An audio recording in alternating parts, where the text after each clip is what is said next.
Deputy.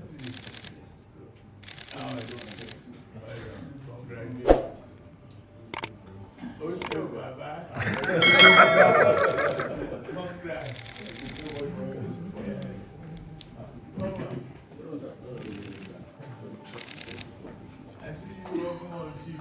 Yeah. Thank you. Thank you very much. Thank you. Oh, okay. Yeah. Thank you, sir.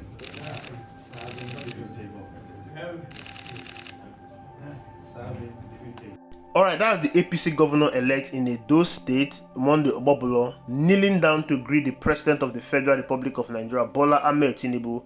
He was followed by his deputy and then Oshobaba. Oshobaba did not kneel down. Now, before you say that is culture, it is respect, that is how it ought to be, I want you to show me a video or a picture of governor-elect, a sitting governor that was kneeling down to greet President Olusegun Obasanjo, President Yaradua or Goodluck Ebele Jonathan. I want you to show me any picture or video. You can't see anything like that. We started seeing stuff like this when APC took over power. We started seeing governors going to Aso Rock to prostrate to President Muhammadu Buhari, to kneel down to him, to greet him. We started seeing governors that were not even staying in their state anymore. We saw someone like the Kogi State Governor Yaya Bello, who was no more living in Kogi. He was living in Abuja. This appeared to me like a cartel. It looks like what we're having in APC right now is a form of a cult. I understand they are of the same political party, but you need to understand that we are talking about the governor-elect of a state, the chief executive officer of a state, the man who has been voted or selected or appointed by INEC, by the political party, because he did not win that election. We all saw what happened, to represent the people of Edo State. His loyalty alone is to the people of Edo State and not to the President of the Federal Republic of Nigeria. He ought to pay obeisance to the people of Edo State and not to the President of the Federal Republic of Nigeria. Like I said, we were not experiencing this thing before. We started seeing this thing as a norm when APC took over power, and then it became worse under President Bola Ahmed Tinubu. We saw how governors go to Aso Rock and kneel down before President Bola Ahmed Tinubu. This is all shade of wrong and should be condemned outrightly. President Olusegun Obasanjo is touted as one of the best presidents that this country have ever had at the dawn of democracy. Most of you will be wondering, how was he able to achieve this?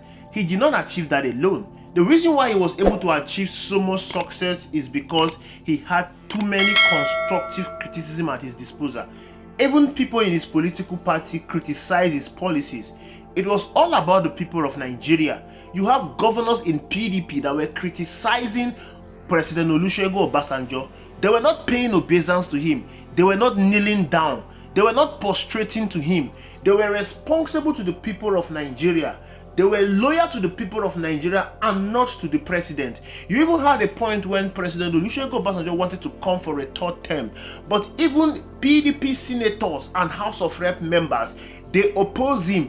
Even Atiku Abubakar, that was his vice president, opposed President Olusegun Obasanjo in his third term bid. Even though I think that should have been allowed to stay, because if Olusegun Obasanjo was allowed to continue for a third term, he would have repositioned Nigeria. That man was the best president we've ever had. Whatever we are enjoying today was what that man brought to us. But APC has destroyed everything he gave to us.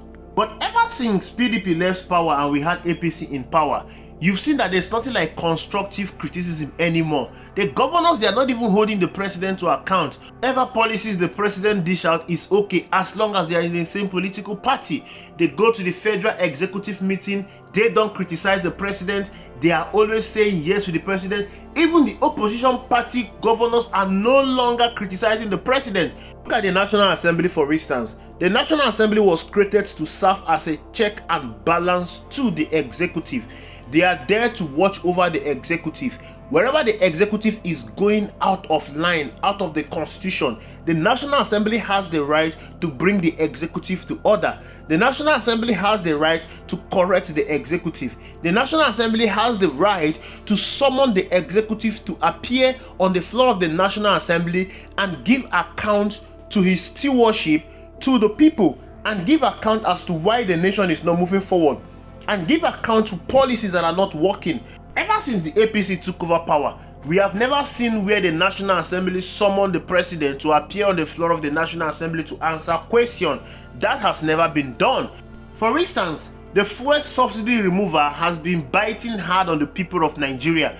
If it is a National Assembly that is working, that is functional, they would have summoned the president to come and explain the reason why the people are suffering ever since the fuel subsidy was removed. They would have summoned the president to come and explain the reason why Nigerians are being taxed excessively. There are so many things that are going wrong in this country. The National Assembly have the right and power to summon any institution to appear before the floor of the National Assembly. When you watch the House of Congress in the US, you see how they summon institutions in the United States. You see how they summon bodies in the United States and ask them questions when things are not going on well. The House of Commons has summoned Mark Zuckerberg and other CEOs in the United States of America, and they appear before it to answer questions. But you will never see that in Nigeria. They are only loyal to their pocket. They are loyal to the president. You can see the Senate President and the Speaker of the House of Representatives openly showing obeisance to the President of the Federal Republic of Nigeria. They criticize the people that elected and have voted for them, but they are showing loyalty to the president. This ought not to be so. So what you saw there in Aso Rock of the Edo State governor-elect bowing down to the president, it means that this man will not be loyal to the people. This man will be loyal to the president. Whatever the president wants is what he's going to implement in Edo State. Of course, this was what I warned you all that will happen if you allow someone like the APC gubernatorial candidate to win in Edo State.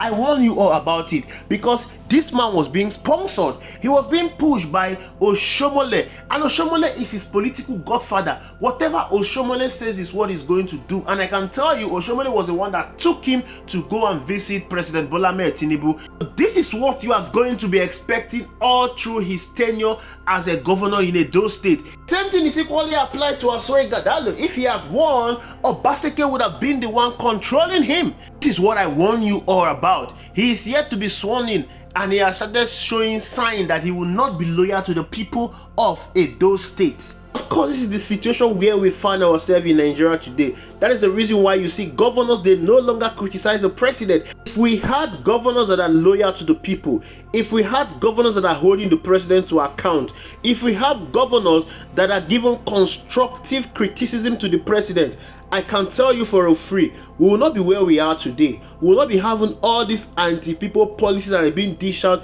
by the president. None of them want to criticize the president because they believe the president owns the National Assembly, the president owns the judiciary, and they don't want the president to use this institution of state against them. You saw how the governor of Bauchi and Plateau State were openly thanking the president for not interfering in the judicial process that saw them winning their court cases. This is what we are talking about. States captured is happening in our very own eyes, and we are seeing it as a norm. It is not a norm. It is a pure state capture. It is high time we rose up against this. Thank you for watching. I will see you in the next video.